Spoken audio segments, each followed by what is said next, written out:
Good morning, students. Hope you understand the capital budgeting models very well now. Now, we are going to discuss how we are taking decisions with the help of capital budgeting models. Here, for a single project, IRR and NPV will give a same result. Okay, means if NPV is greater than 0, then IRR is also greater. It means you are going to accept that particular project. If it is equals to 0, it means net investment and your cash flows are equal. It means you are indifferent, and IRR will also give you the same result. But if you are rejecting any proposal, that means your cash inflow is lesser than your cash outflow, or it is lesser than 0, that means you are rejecting that particular proposal. Clear? In case of single project, both give you the same results. And if multiple projects are being considered, means independent projects are there, the IRR and NPV also give the same result. Okay, project can be implemented simultaneously. There is no impact and there is no effect in the cash flow of one project to the another project. Then IRR and NPV method may yield different result if it is a mutually exclusive project. Means आप एक में से किसी एक ही project को जो है choose कर सकते हैं एट द टाइम, ये आपको जो है डिफरेंट रिजल्ट दे सकता है. But when initial cost of proposal are differ, the shape of cash inflows streams are differ, means एक आपका कैश फ्लो इन स्ट्रीम अलग है और दूसरे की इनफ्लो स्ट्रीम अलग है. ठीक है, कैश फ्लोज दोनों के अलग अलग अगर हैं या कॉस्ट उसमें इंकर्ड हो रही है वो अलग है. ठीक है, तो at that time IRR is in uneven cash flows may create a problem. In such type of situation we will prefer NPV. Clear? अगर आपके दो प्रपोजल अगर आप कंपेयर कर रहे हैं कि which one we need to choose और मोर देन वन, तो इन दैट केस अगर आपकी इनिशियल इन्वेस्टमेंट्स अलग हैं या कैश फ्लोज के टाइम पीरियड अलग हैं, तो we will prefer net present value method as a superior. Okay, then in most of the cases NPV and IRR calculation lead to the same capital budgeting decisions. ठीक है, ज़्यादातर आप लोगों को सेम डिसीजंस ही मिलते हैं. बट NPV जो है थियोरटिकली जो है आपके लिए करेक्ट माना जाता है. मीन्स जहाँ आप कंफ्यूज हो जाएं कि which technique we need to take for evaluation of our project, at that time we will prefer NPV method. So NPV is superior than IRR method because it fulfill our basic objective of FM, that is maximization of the shareholder wealth, and it become a more realistic approach for evaluating any proposal. Now the risk analysis in capital budgeting. Basically here we have talked about the various methods, technique of the capital budgeting. But if there is a risk element, okay, if we are unable to estimate the return, actual return and the future value, it means there is a risk. If there is a variability, आप एक future को जो है certainty के साथ तो नहीं बता सकते ना कि आपको किसी प्रपोजल में किसी इन्वेस्टमेंट में इतना रिटर्न मिलेगा ही मिलेगा. अगर आपको सर्टेनिटी के साथ आप बता सकते हैं तो it means it is certain, आपने जो एस्टिमेट किया वही आपको मिल रहा है, तो there is no risk. But अगर आपकी जो वेरिएबिलिटी है वो एग्जिस्ट कर रही है, मीन्स आपने जो फोरकास्ट किया है उससे आपका जो एक्चुअल रिटर्न है may be it vary, then means it is a risk. And if you are totally unable to pin out key what is your expected return in future, then it become a uncertainty. So how we are going to evaluate a proposal when there is a risk and uncertainty, and this is a very practical approach, students. We have a certain techniques to evaluate, which are classified as this conservative method and modern method. You remember we have covered the risk unit in unit 1 risk topic, where we calculate the range, standard deviation, coefficient of variation, all are come under this also. Okay, and after that, in specifically in capital budgeting case, we use these method. Conservative method are related to short term payback period, risk adjusted discount rate, or you can certain equivalent method. And in modern method we have a sensitivity analysis, probability analysis, decision tree analysis are there. Okay, now the shorter payback period. In case of shorter payback period, in case of risky project is there, अगर risky project अगर आपके पास है तो आपके लिए prefer रहता है कि आप वो प्रोजेक्ट या उस प्रपोजल को एक्सेप्ट करें जिसका पेबैक पीरियड आपके लिए शॉर्ट हो, ठीक है, जिससे हम लोग अपनी जो इन्वेस्टमेंट है जिस प्रोजेक्ट में जल्द से जल्द हम रिकवर करें, क्योंकि जैसे जैसे टाइम पीरियड बढ़ेगा वैसे वैसे रिस्क बढ़ेगा। तो वी प्रेफर हियर कि जिसका पेबैक पीरियड कम होगा हम उसे एक्सेप्ट करेंगे, ठीक है। And if you have a cut off period, तो आप उस कट ऑफ पीरियड से जो टॉलरेंस पीरियड आपने अपने लेवल ऑफ द फर्म का रखा है, ठीक है, तो उसके कंपेयर में आप देखेंगे कि जिसका आपका पेबैक पीरियड कम आ रहा है आप उसे एक्सेप्ट करेंगे as compare to your cut off period. Suppose in this example A B C, A B and C 3 proposals जिनकी इकोनॉमिक लाइफ 15, 16, 18 ईयर्स है, और पेबैक पीरियड इसका आ रहा है 6, 7 एंड 5। किसको हम एक्सेप्ट करेंगे? 5 वाले को, जिसका पेबैक पीरियड 5 है, तो project C will be accepted.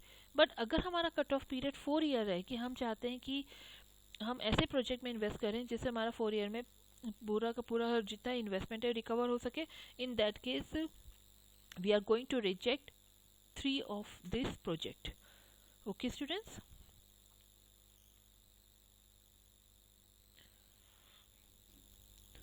so this is about your shorter payback period. Next we have a risk adjusted discount rate. The risk adjusted discount rate, under this we are adjusting the risk discount rate according to the risk factor, the degree of risk.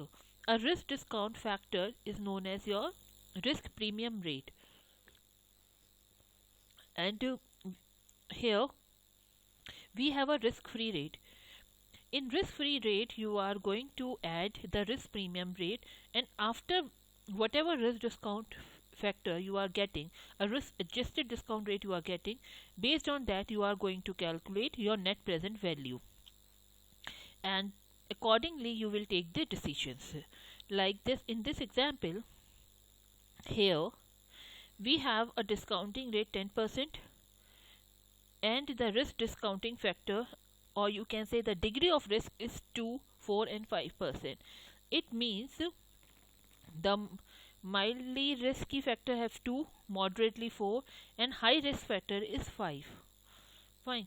Based on that, our discounted rate, what we say, the risk adjusted discounting rate will be 12, 14 and 15.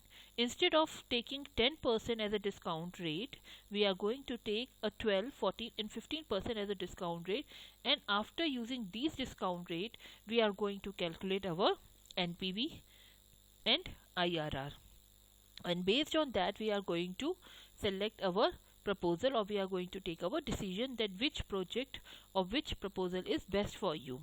Here see the formula. K equals to K is a risk adjusted discount rate, जिसमें आपने risk को adjust कर दिया है। Risk free rate plus RP, that is a risk premium. जितना ज़्यादा risk उतना ज़्यादा डिस्काउंट रेट आपका इंक्रीज हो जाएगा। तो इट मीन्स यहाँ आप डिस्काउंट रेट में एडजस्टमेंट कर रहे हैं। Clear? And if after using this discount rate, risk adjusted discount rate, if NPV is positive, you go for that particular project. If it is negative, you're going to reject that particular project. And same with IRR. If it is above than your cutoff rate, then you are going to accept it. Otherwise, you will going to reject the proposal. Okay. Then we have a different technique, that is a certain equivalent coefficient approach. Under this approach, the risk level of the project under this method is taken into account by adjusting the expected cash inflow and the discount rate. It means यहाँ आप क्या कर रहे हैं, इससे पहले वाले में रिस्क एडजस्टेड डिस्काउंट रेट में आपने क्या किया, डिस्काउंट रेट को एडजस्ट किया था. यहाँ आप कैश इनफ्लो को एडजस्ट करेंगे. मीन्स यहाँ आप एक कोएफिशिएंट वैल्यू को निकालेंगे. सर्टेनिटी इक्विवेलेंट मेथड में आप कोएफिशिएंट निकालते हैं. वो कोएफिशिएंट आपको बताता है कि हमें कितना % चांस है, या कितना हम सर्टेनिटी के साथ कह सकते हैं कि हमें इनफ्लो होगा ही होगा. And based on that you are going to take the decisions. You are going to calculate the net present value, you are going to calculate the IRR value over here. Okay, and how you are going to calculate certain equivalent coefficient? This is the formula, risk less cash flow, जिसको हम कहते हैं certain cash flow, जिसके लिए आप 100% sure है कि आपको इतना कैश फ्लो होगा ही होगा, divided by expected cash flow, जिसमें जो रिस्की है, जो आप एक्सपेक्ट कर रहे हैं, विच इज़ नॉट सर्टेन, उसे डिवाइड करेंगे, and you will get a certain equivalent coefficient. Okay, and this value is between 0 to 1, and there is a inverse relation between the degree of risk and the value of coefficient computed. If the risk is higher, the value is lower. Okay, so by using this means यहाँ आप क्या कर रहे हैं, coefficient value निकाल रहे हैं. Coefficient value से मल्टीप्लाई करेंगे अपने कैश फ्लोज को, and after that the adjusted cash inflow जो आपके पास आएगा, you are going to use that particular cash inflow for calculating your net present value and IRR value, and based on that you are going to take the decision. If there is a positive or higher NPV, you are going for that particular project. If it is lesser, then you are or negative, you are going to reject that proposal. And in case of IRR, you compare it with your cutoff rate, okay, or discount risk-free discount rate. If it is higher, you go for that particular project. Otherwise, you are going to reject it. Okay, student. This is all. And we have one method also, that is sensitivity analysis. Sensitivity analysis, we already talk about this in our first unit, where we are going to evaluate our cash inflow in 3 conditions. कि एक particular project को लेने पे आपको जो है सबसे best condition में कितना आउटकम मिलेगा, एवरेज कंडीशन में कितना आउटकम मिलेगा, एंड सबसे बेकार कंडीशन आप कह सकते हो, या सबसे वर्स्ट कंडीशंस अगर होंगी तो आपको क्या आउटकम मिलेगा. मीन्स पेसिमिस्टिक, मोस्ट लाइकली और ऑप्टिमिस्टिक कंडीशन में what type of cash inflow you are getting, and you check the range. We are calculating the range over here.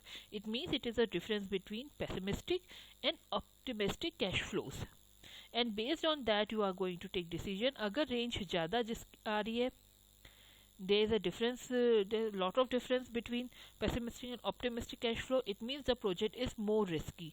If range is less, then project will be acceptable. Okay, so this is all about your unit 4. In next lecture we are going to take test related with your capital budgeting unit. Hope students you understand the concept of capital budgeting. If you have any doubt, please feel free to call me to clear your doubts and be ready for the test. Thank you, students.